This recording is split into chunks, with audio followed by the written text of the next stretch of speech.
In this video, I'll be showing you guys all new tier 3 armor sets and also accessories. I'll also be recommending which tier 2 armor sets that you should be using still and which one you should upgrade. For the best tier 3 weapons, I have another video. You guys can check out link in the description below for that one. This video will only be focusing on armor sets and also accessories that you'll be using.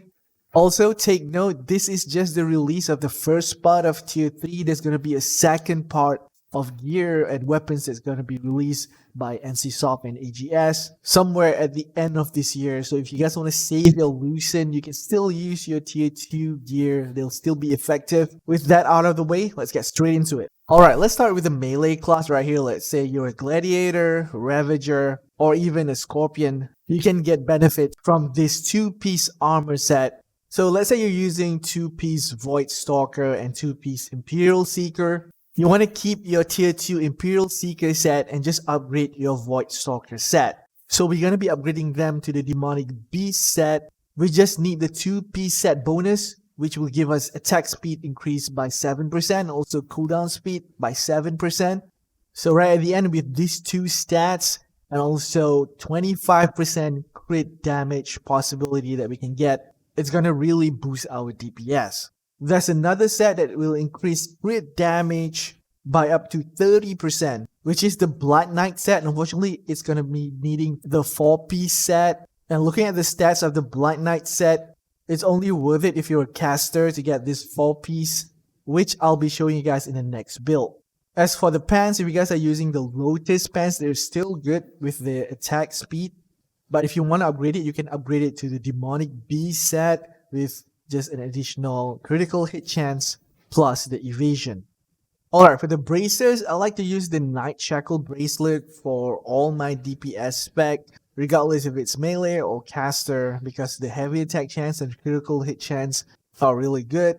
As for the necklace, the Forest Breath necklace is for the caster, so for melee, you want to be using the Monstrosity necklace. Alright, we're going to be using this legendary ring for max DPS. As for your second ring, you can use the Agonizing ring with that extra heavy attack damage, which is a new set.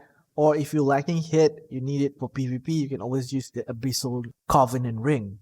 As for the belt, you can use the Dying Spark belt as it has critical hit chance and also cooldown speed. However, if you need the hit, you can always use the Sun King belt. The Janus earring is for the mana users or casters. If you're a melee class, you want to be using the Immortal's Prayer earring. Alright, now let's talk about casters. If you're an Invocator, Liberator, and you already have the 2-piece Spectral set, you want to keep the Spectral gear and just replace your Void Stalker or other gear. We want to be upgrading to the Blood Knights 2 set first.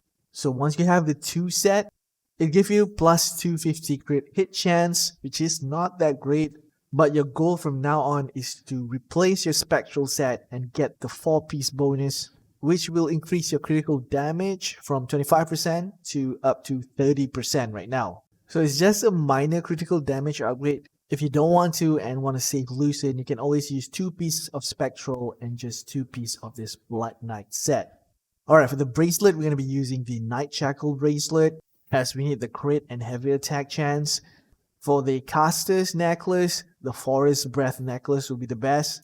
There are a lot of ring choices for casters. I just want to use the Agonizing ring right here, as it will increase my heavy attack damage by 5.2%. If you need hit, you can always use the Abyssal Covenant.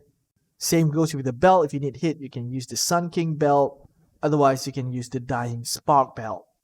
Alright, let's talk about healers. Let's say you are using 4 pieces of Vanguard. I would recommend you to replace 2 pieces of your Vanguard to the Divine set, as the 2 set bonus will give you 30% plus healing, which is really huge. And since healing was nerfed recently in tier 3, this set bonus might be needed in all content like PvP and PvE. Alright, we're going to be still using the Night Shackle bracelet for healing since it has heavy attack and also critical hit chance. The Light's Whisper necklace is pretty good for healing. And for your second ring, you can use the Shadow Oath ring. As for the belt, you can use the Nature's belt and also Belt of Twisted Fate. They're both good. And we're just going to be using the Immortal's Prayer earrings. Alright, for tanks or brawlers, there's this new set which you guys can test, which is 4-piece of Forgotten Monarch set. You can replace your old Vanguard set and try to use this set, as the 2-set bonus will give you heavy attack chance plus 30 per 10 strength. So you guys have to stack that strength, which will give you a lot of health, defenses, and also heavy attack chance. And the 4-piece set bonus is really insane. On heavy attack, it will increase your heavy attack damage by 25% for 3 seconds. So we're going to be using the Night Shackle Bracelet as usual. For the necklace, you can use the Abyssal Breath for that collision resistance and also melee and range endurance. Or you can use the Binding Necklace of Obsession if you want to go all out and increase that magic heavy attack chance. We're going to be using the Legendary Ring, and as for your second ring, you can use the Agonizing Ring, which will stack the heavy attack damage with your armor set. As for the belt, it's really up to you guys. If you need hit, I would suggest the Sun King belt. And for the earrings, as usual, we're going to be using the Immortal's Prayer earrings. So we've gone through like 4 set bonuses for melee, casters, healers, and also tanks/brawlers. There are 2 more sets. The first one is the Lightning set, which will increase your evasion by 150 when hit. Has a 20% chance to increase evasion by 50 for 2 seconds, stack up to 4 times. So if you need more evasion, you can always get this set, but the 4-piece is not that great. It decreases endurance of nearby enemies within 5 meters by 150 up to 6 enemies when using a movement skill. Increase evasion by 600 for 1 second. There's a 10-second cooldown. The last and final T3 set bonus will be coming from the Moonlit gear. The 2-set bonus will give you mana cost efficiency plus 8%, also 2000 mana. The 4-set bonus will give you shield health plus 30%, shield health received by 10%. This might be good for Orb, we don't know yet right at this moment, and I guess only time will tell. That wraps up to this video. Don't forget to hit that like and also subscribe. As always, this is your regular adventurer Kasum to help you guys out. Peace out.